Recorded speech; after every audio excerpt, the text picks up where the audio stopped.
¿Qué tal, alumnos de biomecánica o de biomecánica deportiva o quizás tal vez de computación aplicada a la biomecánica? Bienvenidos a una clase más en la que hoy vamos a estar hablando de cinemática lineal en una sola dimensión, es decir, viendo el movimiento desde un solo lugar.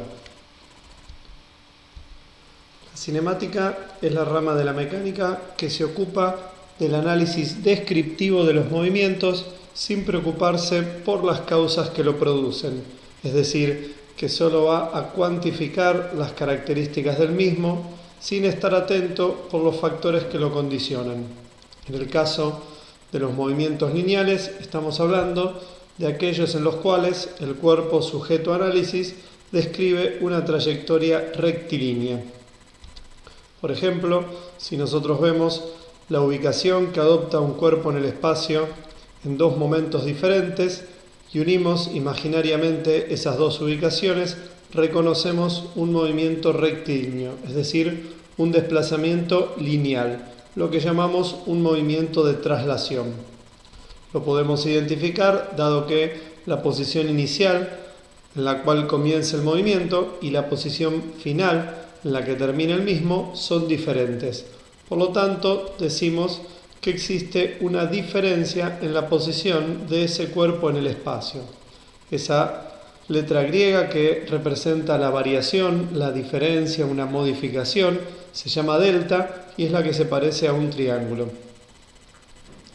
Esa diferencia puede calcularse como una resta entre la posición final y la posición inicial.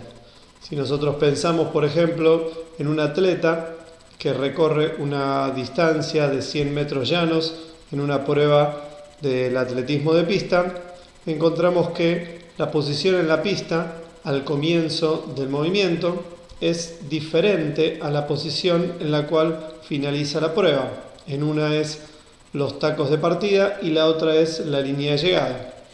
Al ver que esas dos posiciones son diferentes, decimos que existe una diferencia en la posición de ese atleta, lo que conceptualmente ahora llamamos la distancia recorrida por ese atleta. Esa distancia recorrida puede calcularse, como dijimos antes, mediante la resta entre la posición al finalizar la carrera y la posición que adoptaba el atleta al comienzo de la misma. Si vemos esto en un ejemplo, como dijimos antes, de una prueba de 100 metros, la posición inicial, los tacos de partida, representan el metro cero y la línea de llegada o la posición final representan los 100 metros. Como vimos anteriormente, al ser diferentes los lugares en los cuales ese deportista se ubica en la pista en los dos momentos, decimos que existe una distancia recorrida que se puede calcular como la resta entre el valor final, en este caso 100 metros, y el valor inicial que representa el punto de partida, que son los 0 metros. Esa cuenta obviamente arroja un valor de 100 metros. Esos 100 metros son lo que nosotros debemos llamar la distancia recorrida, en este caso por el atleta. Ahora bien, ningún movimiento, o mejor dicho, no todos los movimientos que impliquen un cambio en la posición en la cual nosotros identificamos al atleta en dos momentos dados, implican, si se quiere, un movimiento. ¿Qué quiero decir con esto? Si pensamos en una prueba de 400 metros ahora y nos representamos al deportista que compite por el carril número 1, nosotros vemos que al comenzar la prueba y al finalizar la misma, ese deportista está en el mismo lugar de la pista. Entonces podríamos creer que su posición no ha cambiado, y bien sabemos que sí lo ha hecho, dado que ha recorrido una distancia de 400 metros. Entonces es muy importante que desarrollemos el concepto de distancia recorrida y no lo asociemos únicamente a el cambio de posición en el espacio por parte de un cuerpo. Mientras transcurre la carrera, el momento del día o el tiempo que marca el cronómetro al comienzo y al finalizar la misma no es el mismo. Por eso decimos que también existe una diferencia de tiempo, es decir, también existe una variación de tiempo, que vuelve a representarse con la letra griega delta, esa que parece un triángulo. Esa diferencia de tiempo se puede calcular de forma análoga a la anterior, realizando la resta entre el valor final y el valor inicial. Si nosotros tenemos en cuenta los datos de la prueba en la que Usain Bolt hizo el récord del mundo, tenemos un tiempo inicial de 0,146 segundos, que implica la reacción del deportista en el momento de la largada, y un tiempo final marcado por el cronómetro de 9,58 segundos. Como vemos, el tiempo en el cual el sujeto comienza el movimiento y al cual lo finaliza no es el mismo, por lo tanto decimos que existe una diferencia de tiempo a la que vamos a llamar tiempo transcurrido o tiempo empleado por el atleta durante ese movimiento, que como vimos anteriormente puede calcularse como la diferencia entre 9,58, que ahora es el valor final, y 0,146 segundos, que era el valor inicial. Eso arroja un valor de 9,434 segundos, es decir, el atleta demoró 9,434 segundos para recorrer la distancia de 100 metros. Entonces, si nosotros pensamos que un cuerpo modifica su posición en el espacio y ningún movimiento puede evitar el paso del tiempo, cuando vemos que un cuerpo modifica su posición en el espacio, en este caso recorre una determinada distancia, decimos que tiene velocidad lineal, es decir, al haber movimiento, ese cuerpo presenta una característica que es la velocidad, y como nos referimos a un movimiento rectilíneo, la llamamos velocidad lineal. Esa velocidad lineal puede calcularse como el cociente entre la distancia recorrida y el tiempo empleado. Dado que la distancia se mide en metros y el tiempo se mide en segundos, al hacer el cociente encontramos que la unidad fundamental para la medición de la velocidad lineal es el metro sobre segundo, no metro por segundo, no kilómetro por hora, sino metro sobre segundo. ¿Por qué estas unidades? Porque el Sistema Internacional de Unidades así lo establece. La biomecánica, como disciplina científica y técnica, está sujeta a las unidades propuestas por dicho sistema. Si en el sistema técnico nosotros estamos acostumbrados a trabajar en kilómetros por hora, como por ejemplo los ciclistas, cuando hacemos un análisis mecánico debemos convertir las unidades a metros sobre segundo. Si estamos trabajando con atletas de fondo, por ejemplo, que manejan su velocidad en el ámbito técnico en minutos por kilómetro, bueno, debemos convertir a metros sobre segundo. Si estamos trabajando con nadadores, que por ejemplo, sobre todo los nadadores de fondo, de aguas abiertas, hablan de un ritmo de carrera o de una velocidad de minutos cada 100 metros, bueno, deberíamos hacer la equivalencia y presentar siempre los valores en la unidad de metros sobre segundo, dado que, como dijimos antes, es la que establece el Sistema Internacional de Unidades. Esa velocidad, volviendo a la prueba de 100 metros, si se calcula como el cociente entre la distancia recorrida y el tiempo empleado, presenta un valor de 10,6 metros sobre segundos. Lo importante acá es decir que esos 10,6 metros sobre segundo es lo que nosotros llamamos la velocidad media, que es un promedio de las velocidades durante todo el recorrido. ¿Por qué la llamamos velocidad media? Porque nosotros, si nos concentramos en los primeros metros de la carrera, cuando el deportista debe abandonar el reposo, su velocidad es mucho más baja. Y si pensamos en el final de la prueba, cuando el deportista ya viene lanzado, la velocidad es más alta. Entonces decimos que en promedio es de 10,6 metros sobre segundo. Conceptualmente, la velocidad determina la cantidad de metros que ese cuerpo recorre por unidad de tiempo, que en este caso es el segundo. Un valor de velocidad de 10,6 metros sobre segundo indica que ese deportista en promedio, por cada segundo de movimiento, recorrió una distancia de 10,6 metros. De manera tal que, cerrando ya esta diapositiva, nos encontramos con las fórmulas importantes para recordar. La fórmula de distancia recorrida y de tiempo empleado, que son las variables básicas de la cinemática que nos van a permitir hacer un análisis bastante profundo y detallado sobre las demás características del movimiento. Aquellas variables derivadas de estas dos primeras, por ejemplo, una es la velocidad media.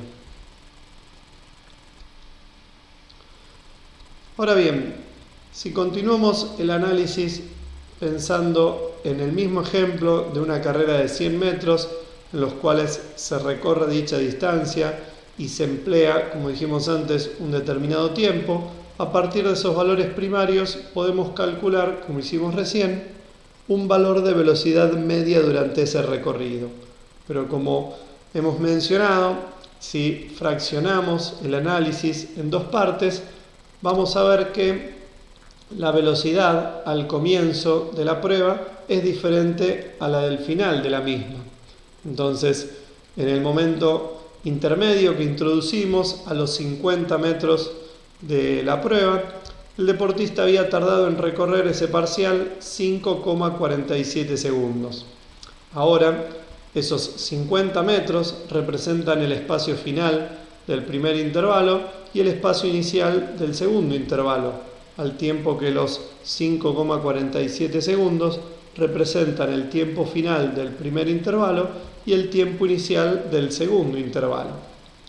Con los datos propuestos, reconocemos que ese movimiento rectilíneo fraccionado en dos partes no presenta las mismas características en cuanto a su velocidad. En el primer tramo, a partir de la distancia recorrida y el tiempo empleado, podemos ver que son diferentes a los del segundo tramo, en el cual se recorre la misma distancia de 50 metros, pero en un tiempo menor. Durante el primer tramo se demoró 5,324 segundos en esa fracción del recorrido y durante la segunda mitad de la prueba demoró 4,11 segundos, lo que nos hace pensar que la velocidad va a ser diferente.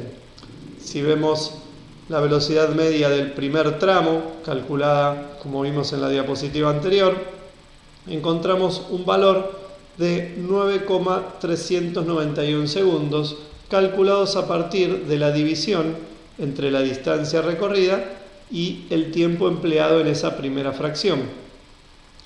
Y en la segunda mitad de la prueba, la velocidad media presenta un valor más alto de 12,165 metros sobre segundos, calculados de forma análoga, realizando el cociente entre los 50 metros recorridos y los 4,11 segundos empleados para hacerlo. De esa manera, encontramos que a una misma distancia recorrida, es decir, la primera mitad de la prueba tiene la misma distancia que la segunda mitad de la prueba, son de 50 metros, al tardar menos tiempo para recorrer la misma distancia en la segunda mitad del movimiento analizado, vemos que la velocidad en dicho tramo es mayor. Es decir, la velocidad en este caso es inversamente proporcional al tiempo. A menor tiempo empleado para recorrer una distancia, mayor es la velocidad a la cual se la recorre. Pero como vemos, la velocidad al comienzo y al final de ese movimiento, como hemos propuesto, es diferente y por lo tanto decimos ahora que existe una diferencia pero de velocidad. Una vez más vuelve a aparecer la letra griega delta, que representa variación o modificación, en este caso de la velocidad lineal, que puede calcularse, como dijimos antes, mediante una resta entre el valor final de velocidad y la velocidad inicial. Si reemplazamos en la fórmula con los datos obtenidos de los cálculos anteriormente expuestos, encontramos un valor de 2,774 metros sobre segundos. Es decir, que la velocidad ha cambiado 2,774 metros sobre segundos. En este caso, el deportista se desplaza más rápido en el segundo intervalo respecto al primero. Su velocidad ha aumentado 2,774 metros sobre segundo. Entonces, si nosotros identificamos que hay una diferencia en la velocidad, reconocemos una cuarta característica de esos movimientos, que es la aceleración. Y como nos referimos a un movimiento rectilíneo, la vamos a llamar aceleración lineal. Esa aceleración lineal se calcula como el cociente entre la diferencia de velocidad y el tiempo que demoró cambiar esa velocidad. Y acá hay una cuestión muy importante, porque se suele asociar la aceleración solamente al cambio en la velocidad. Y la aceleración tiene dos factores que la condicionan. Una es el cambio de la velocidad, pero la otra es el tiempo demorado en hacer ese cambio de velocidad, dado que cualquiera de nosotros puede modificar su velocidad 2,774 metros sobre segundo, pero ninguno puede lograr ese cambio en el tiempo que lo logra Usain Bolt. Y ni hablar que ninguno de nosotros puede lograr ese cambio entre los 9 metros sobre segundos y los 12 y pico metros sobre segundos. Pero bueno, dejando en claro que la aceleración tiene que ver no solo con la modificación de la velocidad, sino también con el tiempo empleado para hacerlo, tenemos que ver que la unidad para el cambio en la velocidad es el metro sobre segundo y la unidad para la medición del tiempo es el segundo, como hemos mencionado anteriormente, ambas propuestas por el Sistema Internacional de Unidades. Entonces, cuando se representa la cuenta de metros sobre segundo, se pone en evidencia el concepto de aceleración, que tiene que ver con cuántos metros sobre segundo se puede modificar la velocidad por cada segundo de movimiento. Al dividir dos veces por un mismo término es lo mismo que elevar al cuadrado, por lo tanto, la versión final de la unidad para la medición de la aceleración es el metro sobre segundo al cuadrado. Si reemplazamos los valores obtenidos del cálculo anterior y hacemos el cociente entre la diferencia de velocidad y el tiempo empleado, reconociendo que el tiempo que tarda en cambiar la velocidad es el que le corresponde al segundo tramo, dado que a la mitad del recorrido iba a lo que nosotros conocemos como velocidad inicial y al final de ese segundo tramo iba a la que nosotros llamamos la velocidad final. Por eso asumimos que el tiempo que tardó en cambiar la velocidad es el que duró el segundo intervalo. Si hacemos la cuenta propuesta, encontramos un valor de 0,675 metros sobre segundos al cuadrado. Esto quiere decir que por cada segundo de movimiento, el deportista incrementó su velocidad 0,675 metros sobre segundo.